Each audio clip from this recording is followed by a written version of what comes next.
So, what should be India's playing 11 for the first test match in Australia? So, this is on the Cricinfo website. We have the India's squad here for this first test match from 22nd November. There are a total of 18 players in this squad, out of which two players, Rohit Sharma and Subman Gill, are not available. Rohit Sharma hasn't travelled to Australia for this match, and Gill is out with a finger injury. We are not sure if it's fractured or just an injury, and if he will be fit for the second test match or not at this stage. No information has been conveyed so far regarding that. So, of the 16 players, 11 will play. We have to figure out who those 11 players would be. So, let's take a look at the players who are surety in the team first. So, of these players, Bumrah will definitely captain the team in the first match. It has been confirmed. Then Jaiswal would be opening. Virat Kohli would be in at number 4. Pant would be in at number 5. At number 6, we have quite a few options. Sarfaraz is there, but we could also see Dhruv Jurel get a chance. And KL Rahul is also there at number 6. Initially, if Rohit Sharma and Gill were there, then KL Rahul might have been fighting for a spot with Sarfaraz and Dhruv Jurel. But I think now KL is likely to open the innings with Jaiswal. So it could be him and Jaiswal at 1 and 2. Then we may see Dhruv Jurel come in at number 3. I think teams would give him a chance at number 3 because he's a very compact batsman, has good technique, and recently has impressed by scoring twin 50s in the India A match against Australia A, where all other India A batsmen struggled in both innings.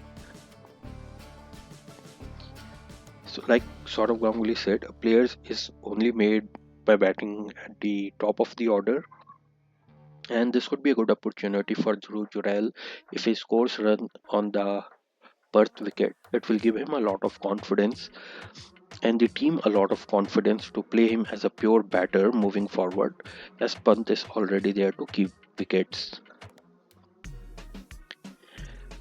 So I would do that. I would make KL Rahul open with Jaiswal. KL again, we have our doubts with him if he can score runs overseas or not. I mean, he has the class. But he has the class, but he doesn't have the temperament. He has a lot of fear of failure.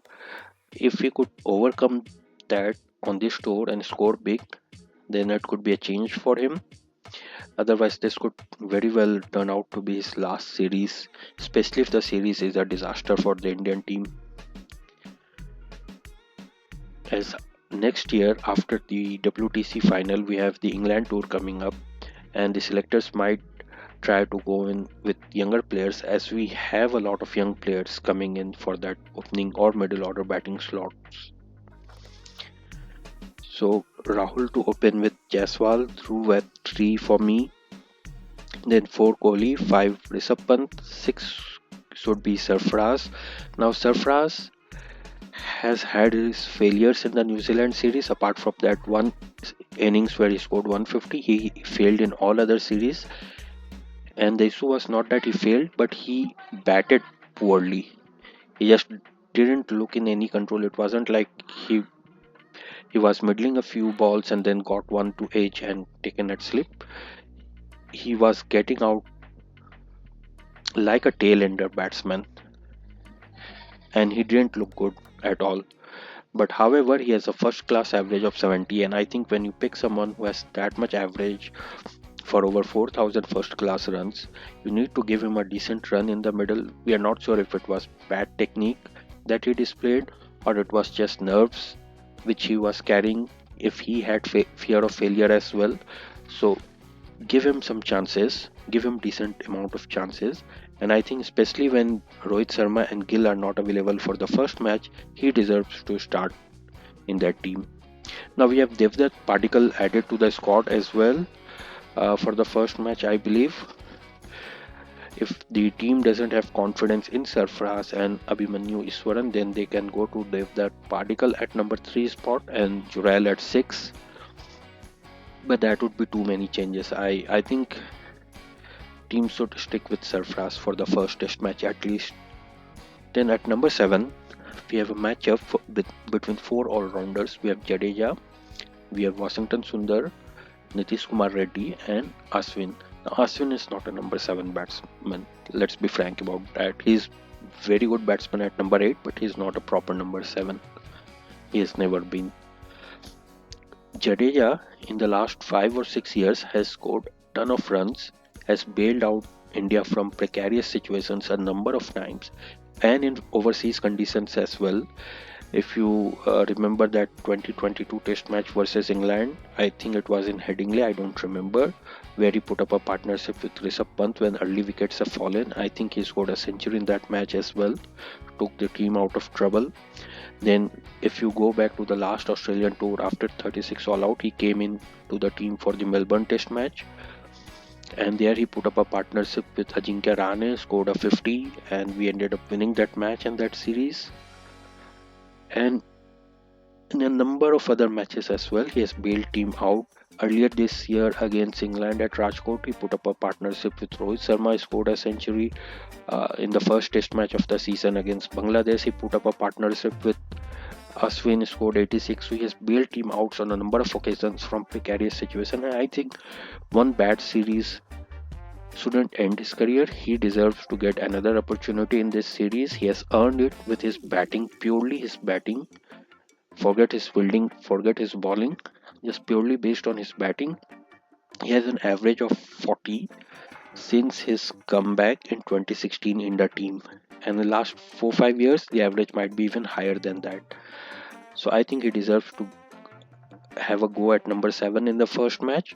Washington Sundar can wait out his chance. Sundar is a young player, he has done well and he will do well in future, but right now it's Jadeja's chance. Now at number 8, again, if I don't think they would be playing two spinners in Perth. If they do, then the number 8 slot could be a toss-up between Ashwin and Sundar, but I think they would go with bowling all-rounder of Nitish Kumar Reddy. Reddy hasn't really impressed in the India A tour. He didn't score any runs, didn't take many wickets, but maybe the team is looking for couple of spells, couple of 5 over spells, maybe 10 or 12 overs in a day from him to give rest to other pacers, and so I think he could be a good choice. Let's see how he goes. And then we will have our three seamers. Bumrah would be captain, obviously. Then there would be Akashdeep, and we would have Mohammad Siraj.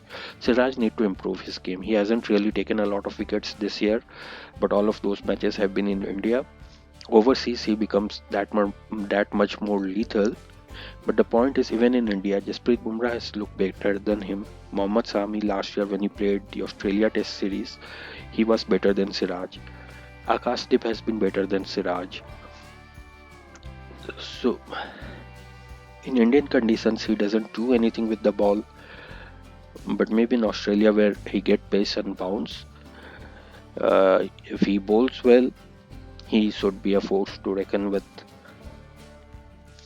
So, of the 16 players who misses out, those are Ashwin, Iswaran. It looks like no team management has any confidence in Abhimanyu Iswaran. He has been in the squad for a few times, but no one ever picks him. Harshit Rana will sit out the first game. Then Prasidh Krishna and Washington Sundar. So we have two pacers, Prasidh Krishna and Harshit Rana sitting out the first game, two spinners Ashwin and Sundar, and one batsman Iswaran.